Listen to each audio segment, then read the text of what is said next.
ato combate à circulação droga e Timor-Leste e Indonésia precisa reforçar vigilância e a fronteira rairua, também o governo Indonésia e a komitmen to forte de combate.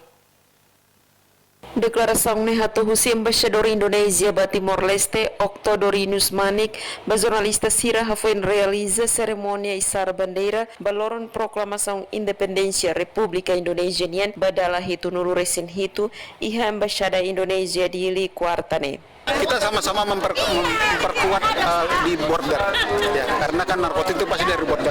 Kita sama-sama memperkuat kerjasama border. Nanti kita perkuat lagi.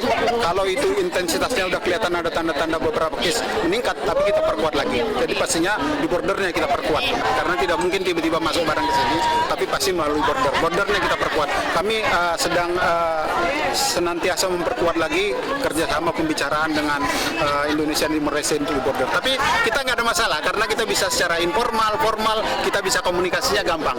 Hatan kona ba atividade negócio ilegal ha fronteira, embaixador Indonésia ba Timor-Leste ne husu atu ha força de cooperação serviço e ha linha fronteira entre Rairua. Diplomata ne dehan sira se esforço makas liutan ho de ha força linha coordenação serviço e ha fronteira. Tamba Timor ho Indonésia la iha problema. Li husi comunicação formal no mos informal sempre iha cooperação serviço. Zekwa STL News.